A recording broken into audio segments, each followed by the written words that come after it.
transcribed from Tom Brenneman's own restaurant on Vine Street between Hollywood and Sunset Boulevard, Kellogg's All Bran and Procter & Gamble's Ivory Flakes serve you Breakfast in Hollywood. Friends, here's a man who has a charm, a sense of humor, a personality all of his own. And why?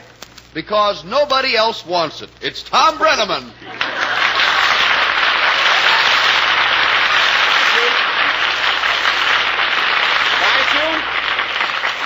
Thank you, and good morning, ladies.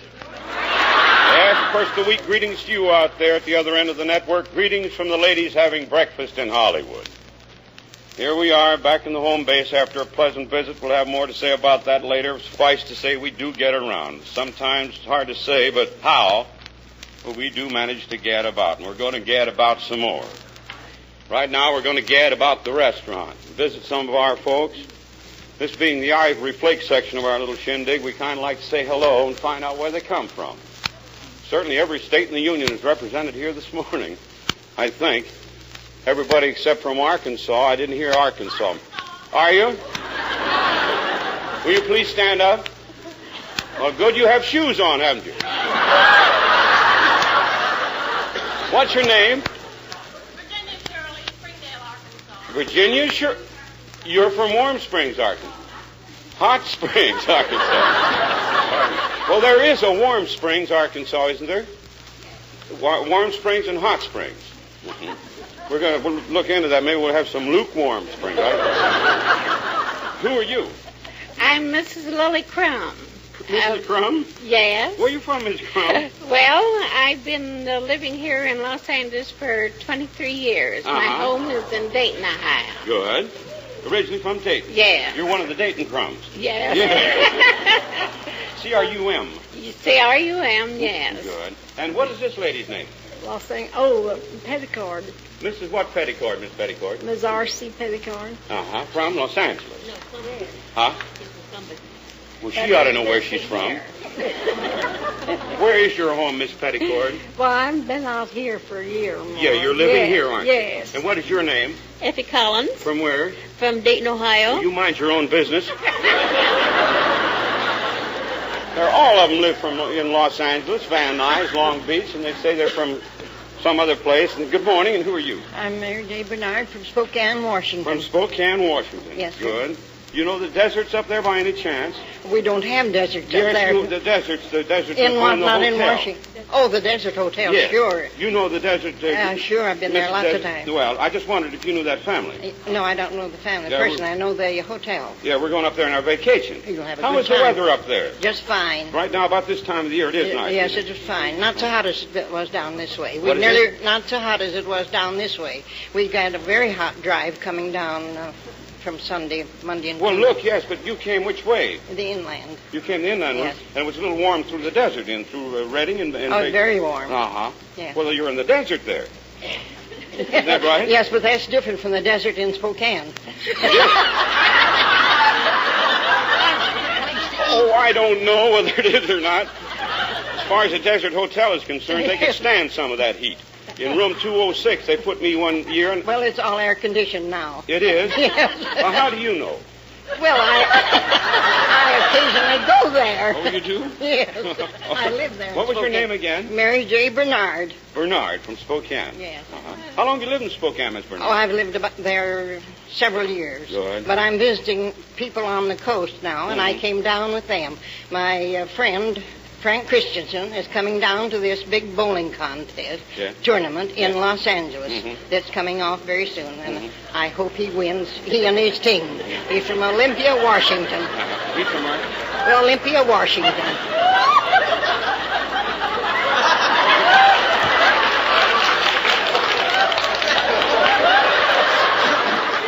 She's a gabby old soul, isn't she? Get her a cigar, Johnny. It'll keep you quiet for a while. Here's a cigar for you.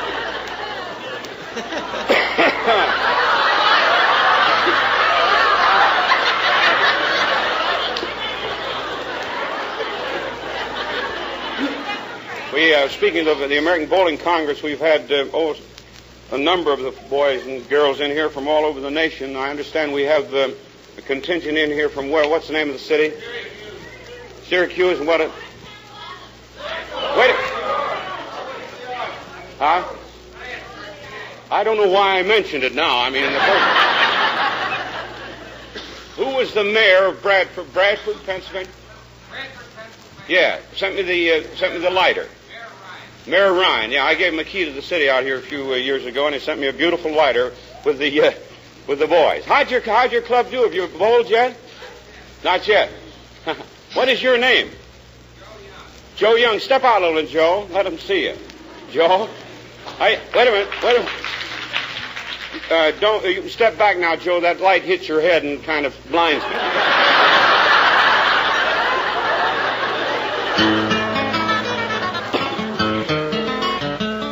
Well, here comes Ken Carson, the man that makes the music. How about yodeling here, Ken? Why, sure. Give us a... Yodelay, ole, No. ole. Not a Swiss yodel. No. I mean a yodel about ivory flakes for dishes. Yodelay, ole, ole. For hands that will be smoother, younger to see, here is all that it takes. Only one box of ivory flakes. That's it, the dishpan yodel. For smoother, younger-looking hands, one box of ivory flakes is all it takes. Did you know that, ladies? Well, you know how gingerly you treat your lovely clothes. They get ivory flakes care. Then why not your hands? Do you think it's smart to be reckless about dishwashing? To use a strong wash day soap for dishes that might turn your hands into skinned beets? Well, it's not. And if you've already done it, undo the damage with ivory flakes, the pure, mild flake form of Baby Gentle ivory soap. In the dishpan, one box of ivory flakes is all it takes for smoother, younger-looking hands. There's just no percentage in taking chances with strong wash day soaps. Ivory flakes even give you faster suds, longer-lasting suds, suds that wash more dishes than any leading wash day soap made.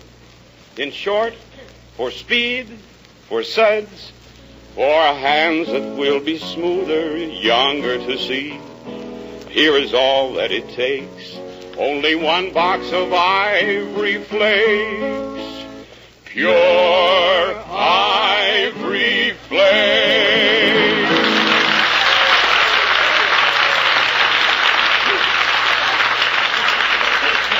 Thank you, Ken. Well, we'll go for a hat now, and soon time. Hello, Eddie. How are you?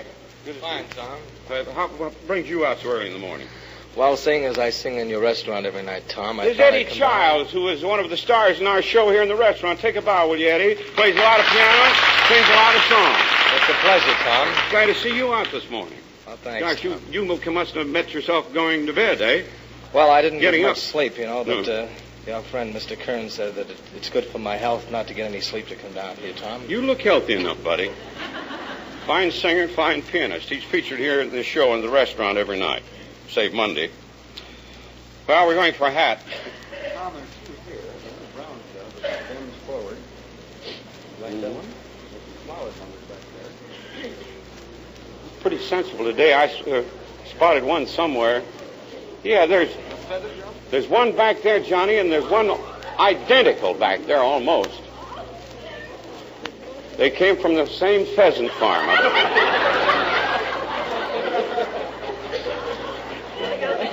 Who are you? Mrs. Bertha Laughlin. From where? Newark, Ohio. Well, take it off, Miss Conklin.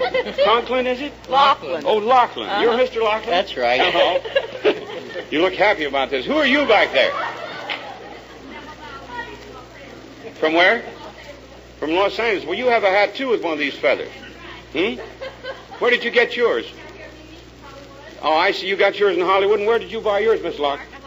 In where? In Newark, Ohio. They had a few left over, and they shipped them back to Ohio. I don't know. They are almost identical. Not quite. This is a little felt number that sits on top of Mrs. Laughlin's hair, and it's got a pheasant feather that looks like a question mark. Something that sprouts out of...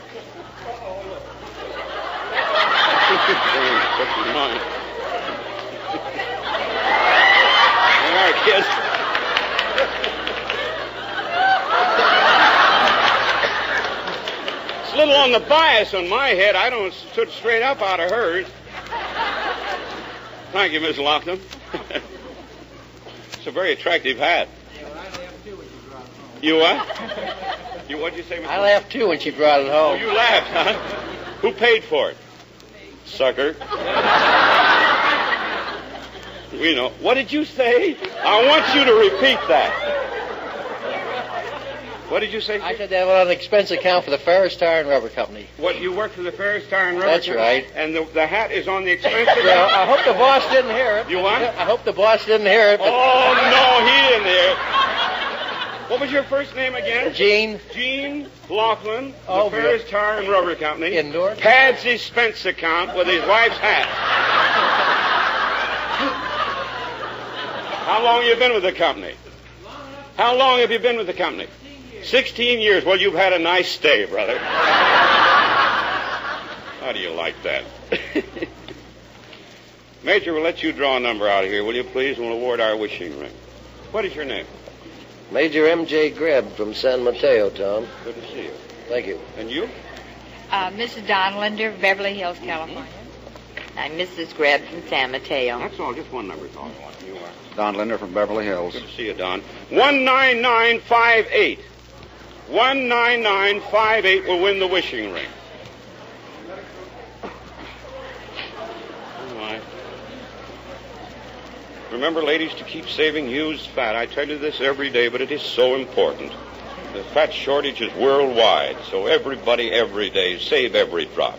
It's worth your while, too. Today you get more money for used fat. Save it and turn it in. Good morning. Good morning. Good to see you, and who are you? Mrs. Joe Bershin, Dayton, Ohio. Bershin? Mm-hmm. Gee, we have a lot of Buckeyes in here this morning. Sure. Are you out with the American Bowling Congress? That's too? right. Mm-hmm. Mm-hmm. Your husband bowling? He bowled. He bowled? But he don't want to talk about it now. Doesn't he? No. What was the name again? Bershin. Beersham. Mm-hmm. Mm-hmm. Spell it for me, will you? B-U-E-R-S-C-H-E-N. Yeah. What did he do? What did he roll? How much? Oh, terrible. Was he? Oh, yeah. He don't even talk about it anymore. Doesn't he? No. Well, how did the team do? No good. No good. No. Oh, we got a man from Beavertown, though, that bowled good. Did you? Oh, yeah, he bowled real good. He got a lot of money back. Well, for instance, what did he bowl? Oh, about 1,800 and something in all events. You mean that you have a man not in all events? What did he bowl in the single events? 610. Well, that's no good. 719 is Oh, winning. well, I know, but he'll be up there. Oh, he will, huh? Oh, yeah. Well, you're so sure about it now. What did your husband do in the single events, Miss Beersham? About 564. 564. That's not too good, is it? No, huh? No. Well, we came for the train ride. You came for the train ride. Uh-huh. Well, that's what you're getting. That's right. There are about 40,000 bowlers out there, I understand, or will be before the Congress ends. Mm-hmm. It's quite interesting. And a lot of them will bowl worse than him. Oh, sure. You don't have to apologize for him. No, I'm not. Do you have a family, Miss Beersham? 2 girls. Do you suppose they might be hearing you back there? Mm-hmm. Are they with you? No, they're home. Well, gee, I hope they're hearing you. So do I. Here's your wishing ring, Miss Beersham. Mm-hmm. Now put it on your finger. And you make a wish, will you? It's a little snug. Yeah, You I get got it. the. There you are. I wish that I could go through Paramount Studios. Oh, you want to go through Paramount Uh-huh. Studios? Well, maybe we can arrange that. That'd be fine. It's pretty difficult to do, but once in a while the boys are pretty friendly with us down there. They're shooting. What are they shooting down there now, John? Huh? Ray Milan and I don't know either, but I believe that they're Ray Milan and they're shooting The Big Clock. I think it is. Would you like to go on that set and see I'd just love it. The Maureen O'Hara.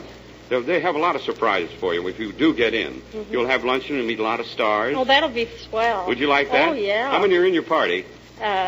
6. 6 of you. Well, I tell you, you better pay for your own lunch. Not theirs, huh? No, I think maybe they can take care of that. Yeah. All right. Maybe they ought to take me if they get to go in. The what? Maybe they ought to pay for mine if they get to go in, huh? Sister, you'll never make the pictures. I'll tell you that. No, I mean these people. What? If they get to go with me. Well, if they get to go with you, they should pay you? Uh-huh. Well, and you in turn pay me, huh? Okay. We'll arrange that for her. Those whistles are awfully hard to pull through. Well, that will conclude the first portion of Breakfast in Hollywood, brought to you by Procter & Gamble's Ivory Flakes. Remember, they're flakes, pure, mild flakes, Ivory Flakes. This next 15 minutes brings you greetings, as it does each morning, from the grand old Kellogg Company of Battle Creek. Kellogg's, makers of all brand. Here's our good neighbor letter, then we'll meet Uncle Corny. This morning it comes from, Cuyahoga, I guess it is, Cuyahoga Falls, Ohio. Is that right? Cuyahogha. Cuyahoga. Yes. Cuyahoga Falls, Ohio. It says, Dear Tom, I should like very much to hear Mr. Bill Davenport of St. Angelo, Texas, nominated the good neighbor. This is an unusual letter, but a dandy. Mr. Davenport has been a conductor in the Santa Fe Railroad for years, and his run being between St. Angelo and Alpine, Texas. One stop, the little village of Girvan, there are some 24 youngsters, some of which are Mexicans who have no school to attend. There's no school there. Mr. Davenport has supplied each child with the necessary books. He assigns them lessons, and since the train stopover is quite some time, he has time to hear some of their lessons on his return. He also assigns them written work, which he grades on the train. When the train goes rolling into Girvan, you can see the little tykes running from every direction to meet it. Those children who have the highest marks at the end of the week have the privilege of going to the small grocery store and buying candy, which is charged to Mr. Davenport. A child is rarely absent at train time because to them it is like being absent from school. If it were only possible for you to see these youngsters who seem so eager for an education and see the great work that Mr. Davenport is doing, I'm sure you would feel as I do that he deserves a great big orchid. Very sincerely yours, Mrs. I. Menley of 131 Monroe Street, Cuyahoga Falls, Ohio. Yes, here is a great work, and so to Mr. Bill Davenport, care of the Santa Fe Station in St. Angeles, Texas, goes our orchid this morning. He has been made our good neighbor of the day. Come on, Corny.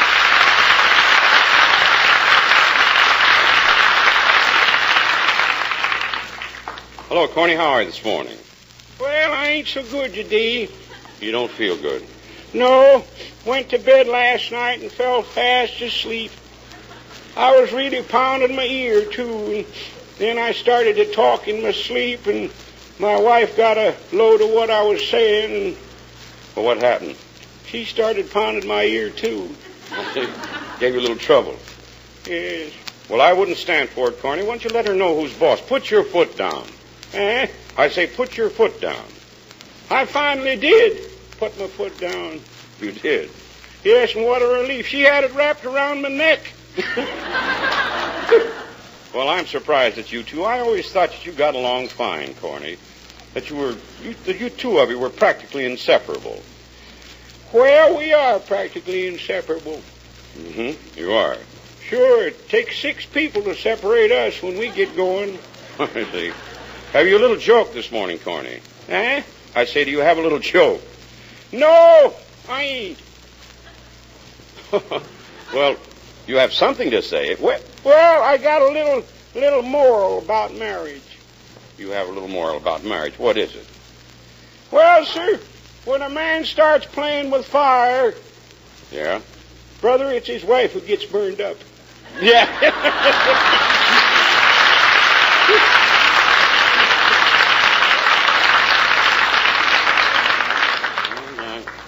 Well, Corny, the orchid goes down to Texas this morning to Mr. Bill Davenport, St. Angelo. You'll see it gets on its way, won't you? Yes, I'll take care of it. Bye, everybody. So long, Corny. See you tomorrow.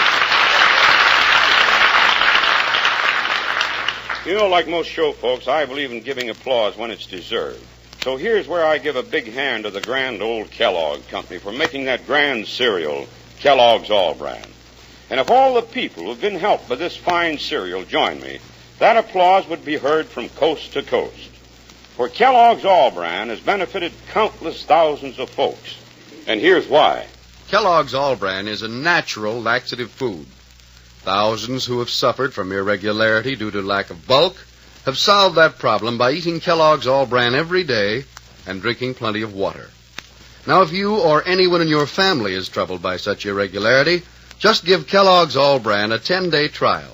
The Kellogg Company is so confident that you will be satisfied that unless you are, they'll refund twice what you paid for your package. And just remember that right along while you're eating fresh, toasty Kellogg's All Bran, you get a fine supply of whole grain vitamins and minerals. Look for the sparkling white package of Kellogg's All Bran. That name Kellogg's is your guarantee of nearly half a century of skill and know-how with cereals. All Bran and only All Bran is made from Kellogg's own blend of soft wheat bran. There's no cereal exactly like Kellogg's All Bran. And incidentally, if you notice the clever household tips on the back of the All Bran package, they'll give you some helpful hints in making work easier. So remember at your grocer's, always say Kellogg's before you say All Bran. Ask for the one and only Kellogg's All Bran. Now it's orchid time this morning. And we'd like to know who the eldest guest is this morning. Let's have a bid, please. Come on. How old? 84. 84. 84. Are you 84? And you're 84? And the lady over here 84? Holy smoke. 4 84s. We have twins over here that are 84. Oh, my goodness. Who are you? Mrs. Alpharetta Euler. Mrs. Alpharetta Euler? Yes. Now, come on out here, will you, folks? Yes, sir. Now, take it easy. Where do you live, Miss Euler?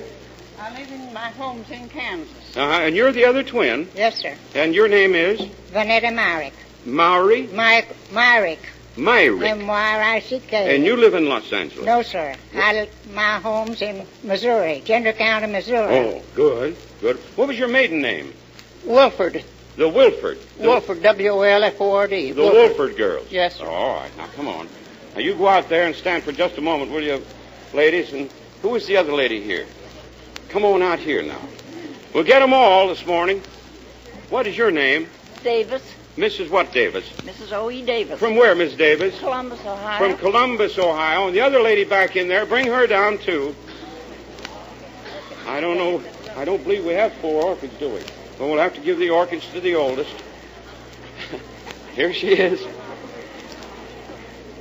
And what is your name? Mrs. Edith Johnson. Well, come on, Miss Johnson. She's 82, too. Where do you live, Miss Johnson? Cortez, Colorado. From where? Cortez, Colorado. Cortez, Colorado.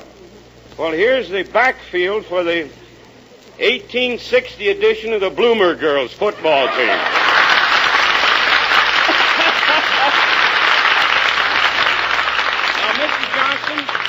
Mrs. Davis, meet Mrs. Johnson. Isn't that right? And these are the Wolford girls, Miss Davis, Mrs. Johnson. They are twins. I've forgotten you. Myrick, wasn't it? Your name? Myrick. Yes, Myrick. Yes. And, well, I'll just call you the Wolford girls. Is that all right? Yes, that's all right. When were you 84, Mrs. Wolford? I won't be 84 till June. Oh, you're not quite 84? No, sir. Uh-huh. The Wolford girls are padding their age a little bit, you know that. When were you 84, Miss? I'm 84 now. Today, she's having a birthday today. Well, and that makes you, Miss Johnson, the oldest. Davis. You're Davis. You were 84 when? I'll be 84 next month. Oh, you won't be 84. So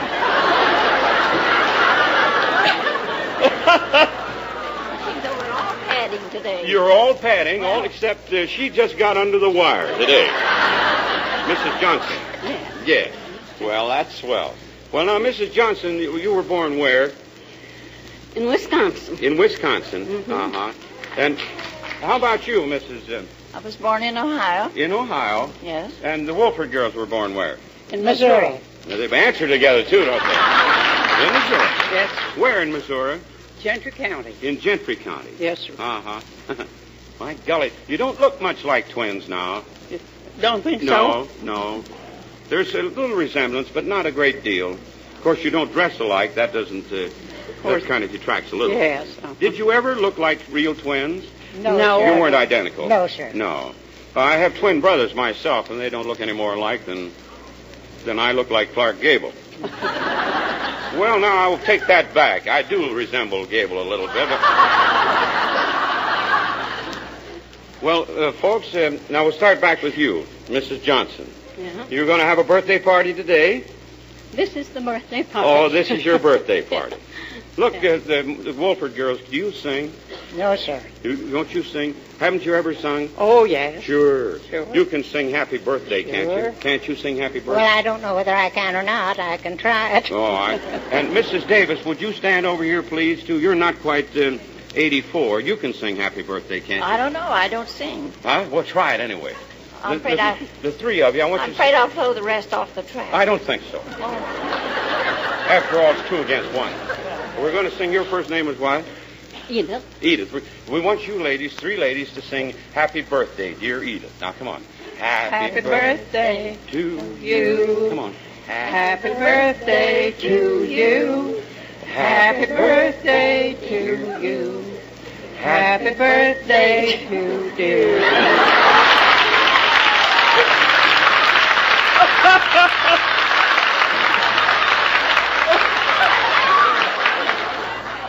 You what? We didn't do so well, did we? No, the Andrews sisters are not going to worry about you girls. All right. Here, Mrs. Davis, here's your organ. Beautiful. Lovely. And that's for you. And you won't be 84 until when? The 11th of June. The 11th of June. Yes, sir. And when will you be 84? The last day of May. May. Well, then you're still older, so you get the next orchid. We only have 2, and we're going to have to send the Wolford girls their orchids on their birthday. Will that be all right? That'll be all right. Fine. I'm sorry, I only have the 2 orchids this morning. There you are. Beautiful. I'll give you some roses to take away with you. That'll be all right? Yeah. Yes, and we'll send your orchids on your birthday. You leave your address now, won't you? Yes, sir. All right. Here are the lovely roses for you. They are beautiful. One for you. Which one is the older twin? Well, I don't know. I can't remember back that far.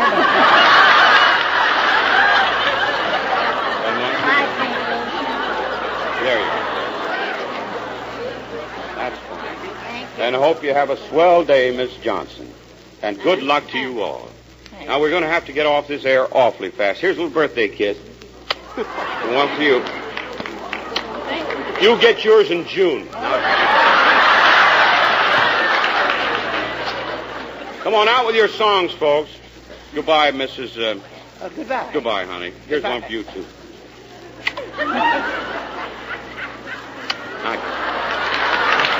We're awfully late, folks. Out with your songs. We'll have to go very fast. We just have time enough to say that we're sending orchids to Mrs. Annie Carruckery in Marietta, Pennsylvania, and Mary Emily Johnson in Cleveland, Ohio.